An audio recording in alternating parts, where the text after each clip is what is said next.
Tonight it's official. Tim Scott is running for the White House. The South Carolina senator announced his bid today, highlighting his own faith in God and faith in America. The Republican from the Palmetto State pointed to a life of hardship and adversity growing up in the Jim Crow South. CBN News White House correspondent Abigail Robertson is in North Charleston for Senator Scott's Oval Office announcement. Well, Jenna, calling himself the candidate the far left fears the most, Senator Tim Scott officially kicked off his presidential campaign here at Charleston Southern University, his alma mater, with a message of freedom, hope, and opportunity for all Americans. Our nation, our values, and our people are strong, but our president is weak. I will be the president who stops the far left's assault on our religious liberty. I will preserve one nation under God, indivisible, with liberty and justice for all. Yes, we will. Yes, we will. We will be the nation where we honor our Creator and respect every innocent life. Senator Scott was met by a warm and excited crowd here in North Charleston today. And this announcement comes after he's already been traveling around the country for a few months on a Faith in America tour.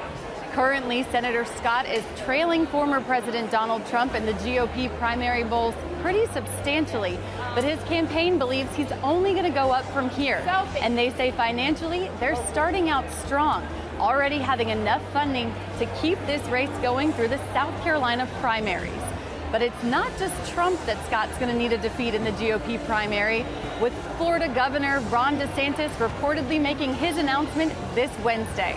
Jenna? All right, Abigail Robertson in South Carolina. Thank you, Abby. And Abigail sat down with Senator Scott following his announcement today. You can catch her CBN News exclusive interview with him tomorrow on the 700 Club and on the CBN News Channel and app.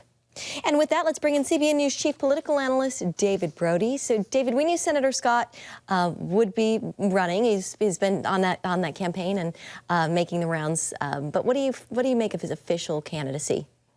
Well, he's just overall extremely impressive. And, oh, by the way, he's a nice guy. Even Donald Trump saying nice things about Senator Tim Scott today, which tells you everything you need to know about Tim Scott. Look, I've known Tim Scott for about 14 years or so, ever since he was Mr. Tea Party in 2010, did a really good profile for the 700 Club about his testimony and about everything that Abby's going to explain in the piece on 700 Club tomorrow.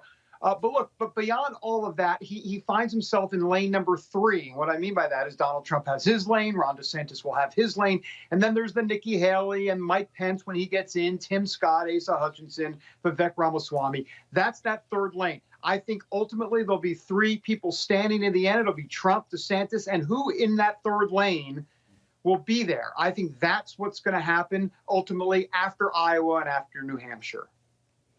As you mentioned, as Abby mentioned, Senator Scott has a very compelling story to tell. And of course, faith is a big part of that. David, how significant is that? Well, it's everything to him. As a matter of fact, that was a big part of the profile. You know, he started to hear about Jesus during, believe it or not, some mentor sessions at Chick-fil-A. Of course it was Chick-fil-A. How could it not be Chick-fil-A? Is that the perfect evangelical story? But beyond that, look, he was failing high school. He had 4 Fs. He was wayward. He grew up in a poor household. He's got a great story. And then he gave his life to Jesus Christ and everything changed around. So he leads with God. There's no doubt about that. But I think policy-wise, I think you're going to hear a lot of talk from him about the economy and how he can, in essence, help in that regard because he's been a leader on tax reform, Jenna. Yeah, David, do you think the economy will be the biggest issue this time around?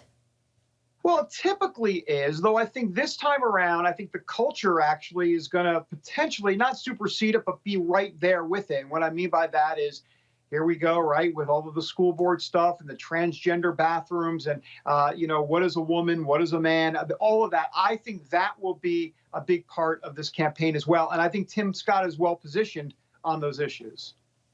Yeah. So you mentioned mentioned Ron DeSantis. He looks to be the #2 challenger right now behind Donald Trump. For folks, as more folks enter the race, David, there's Mike Pence coming soon, DeSantis coming up here shortly, others possibly entering. Is that more of a challenge for candidates like Trump and DeSantis? I think it's a challenge more for DeSantis. I think, look, Trump's in his own lane. He's going to do his own thing, and he's leading by a lot.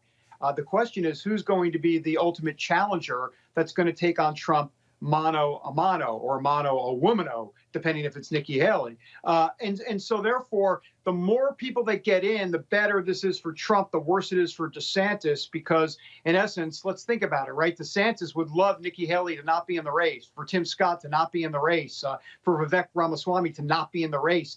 He wants it to be a one-on-one matchup with Trump.